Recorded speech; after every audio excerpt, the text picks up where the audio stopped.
Hey, what's up guys? Just picked up this Polaris Xplorer 4x4 400 off of Facebook Marketplace. Got it for 600 bucks.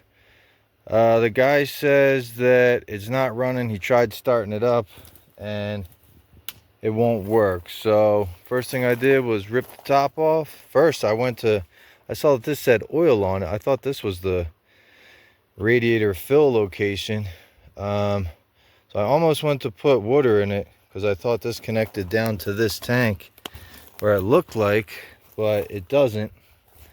So I went and looked it up online, ripped off this front fender, was able to find the radiator fill location, and was able to fill that up. So next I'm gonna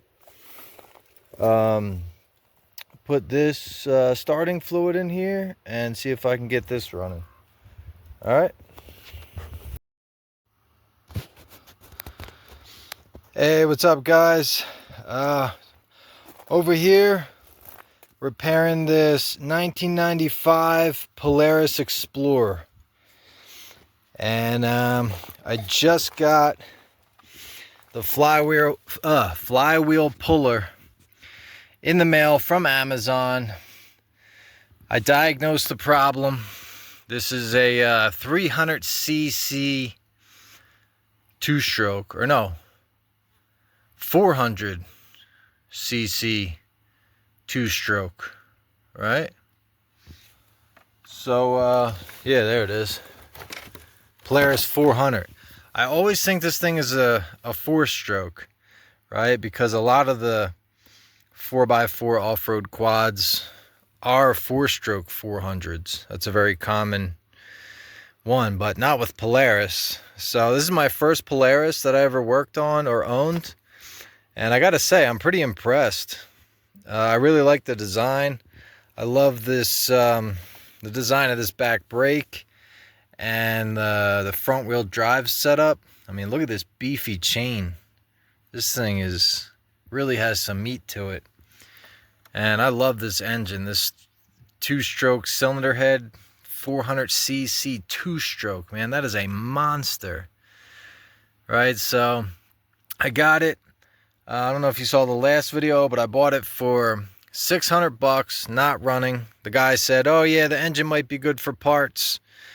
So I spun this thing, and you can hear, well, I have the screwdriver on there now, but you can hear the plates are shifting. The plates are scraping.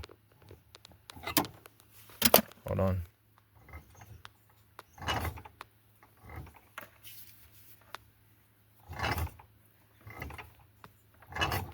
Alright, so at first I thought there was a problem with the cylinder, or a problem with the crank, but turns out it's just a bad stator. Right, so the flywheels on these things are pretty big, so you need to buy a flywheel puller.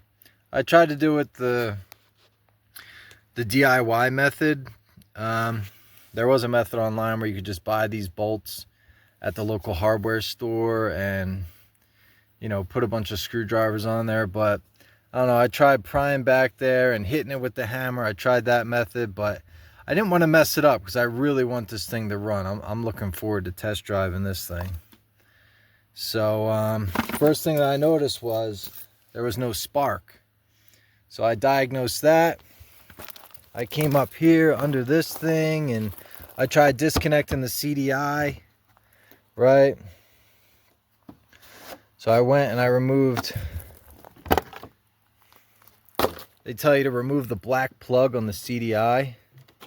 If you aren't getting a spark, they tell you to pull this off and then try it, and that will cut out the CDI. Someone etched the word good on here, so I assume that it's good.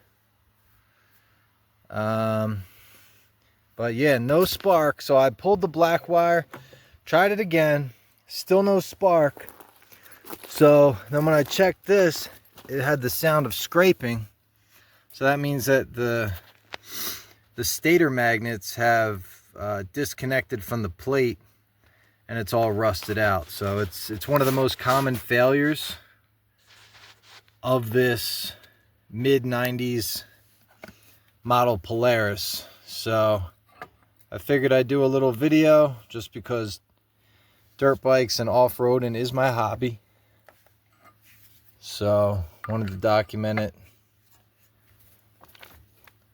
do a little video for the channel. You know, when I first started this channel, I've done a lot of different YouTube channels over the years, ever since I was in online marketing. You know, did a bunch of branded channels for different e-commerce brands and real estate companies over the years. But the channel that I always wanted to do was this channel, a dirt bike channel, because that's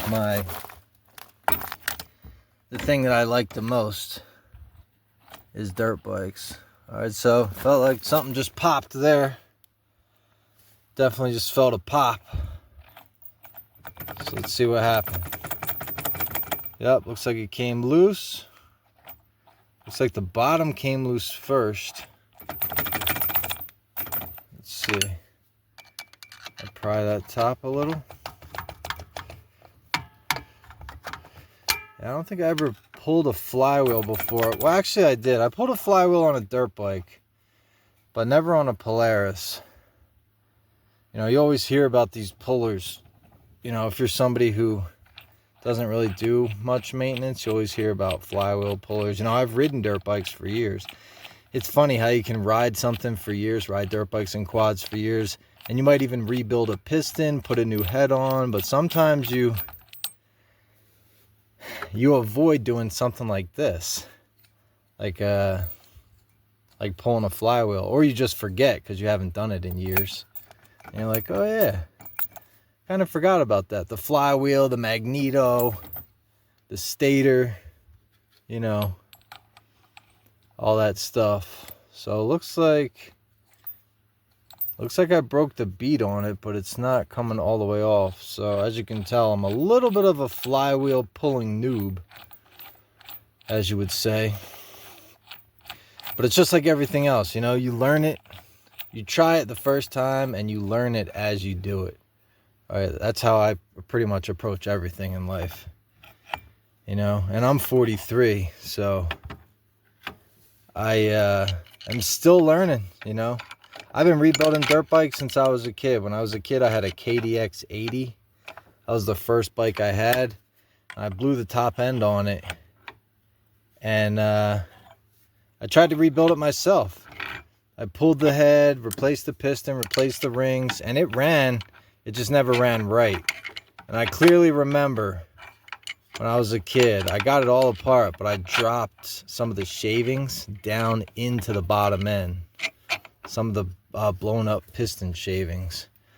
So the thing never ran right after that. But I'm still glad that I did it, because that was the first bike that I had, and first time I ever tried to do a repair myself. So, you know, you can lose. I mean, I'm not saying, I mean, this is the reason why people avoid doing repairs themselves, because you can run into a lot of problems trying to do it yourself. You know, you get in over your head, you get frustrated, you know, you're getting bit by flies, you know, you snap a bolt, right? You're trying to pull the flywheel, and you know, you crank this down too much and snap something, or you snap a bolt off. You spend hours on a machine and you don't get anywhere,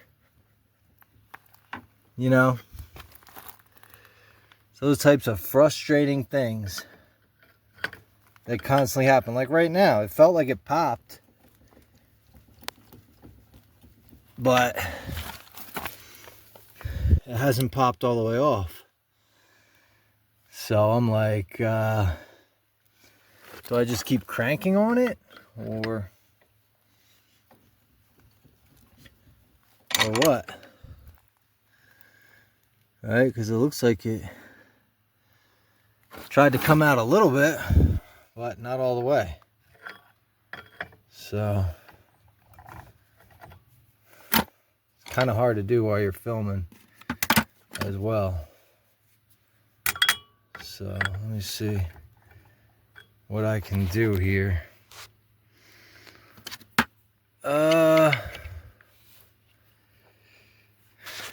Yeah, so it should be breaking.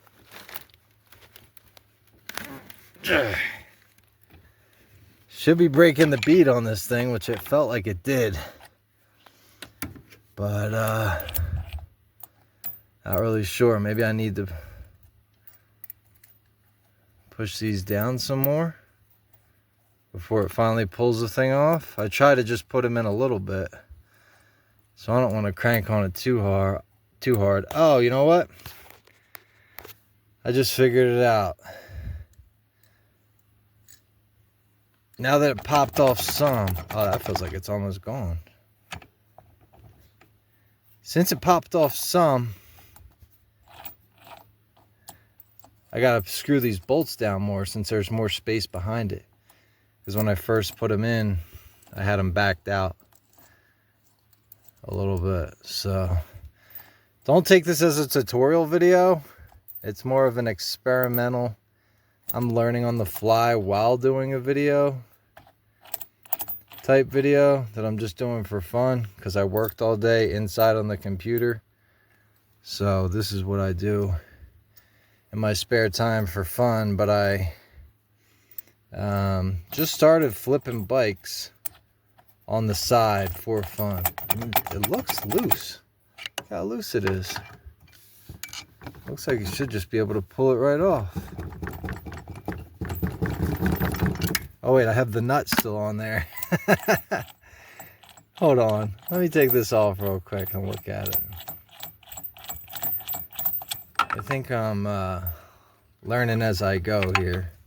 And getting bit by flies at the same time. There's biting flies here in Colorado, but at least there's no ticks like there was in Jersey, where I'm from. So that's one of the main reasons I left the East Coast, is because I don't like ticks. I ended up with a stupid syndrome called alpha-gal syndrome, where I became allergic to red meat. Couldn't even eat a hamburger. I went to Red Robin and ate a hamburger and got a beer. That was back when I was still drinking. And then I sat down on my recliner and I got asphyxiation, or whatever you call it. Went into shock and couldn't breathe. And I didn't know what was wrong with me. I had no clue, and it was going on for a while. I didn't notice the flare-ups happened after I ate red meat. And then my sister, who's in the medical field, told me. She's like, it sounds like you have alpha-gal syndrome. And I looked it up, and it's a tick-borne virus that happens to you after you get bit by a certain, it's called a Lone Star tick. It's got a white dot on it. See, they told me to leave this nut on here so that it protects the threads. But then when I went to take it off, I forgot that the nut was still holding it on there. So don't forget about that when you go to do yours. Oh, there it is. All right, let's take a look at it. Yeah, it's a little bit rusty, but doesn't look too bad, all things considered. At first, I thought there was some magnets missing from this thing, but it doesn't look like it. All right, so this is the part that I just ordered in the mail. I went down to the post office thinking that it was delivered on Saturday. Today was Monday. I drove all the way to the post office. I was sitting there waiting for it. The lady says, oh, you got to pay for this package. It's $14. So I had to borrow the money from my wife to pay for it. I was all excited. I ripped it open. I was like, this doesn't look like the box for a Stator. But I thought that it was because it was shipped from Illinois. But it was just my wife's package. So there was nothing I could do with that one. Alright, so this all looks good.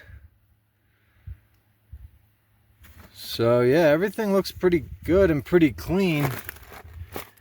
But pretty sure that this Stator is bad, right? Because there's no spark. All right, so my guess is the stator is bad, so I'm going to be pulling this in a different video. This was the only video that I'm doing today because I'm still waiting for the stator to get in, and I already went on 14 minutes. So that's it. Pulling the flywheel on a 1995 Polaris Xplorer 400 4x4 two-stroke. Yep, it was pretty easy. You know, got the parts on Amazon. And yeah, stay tuned for the next video where I'll be pulling the stator, hopefully, if I can set up my camera properly.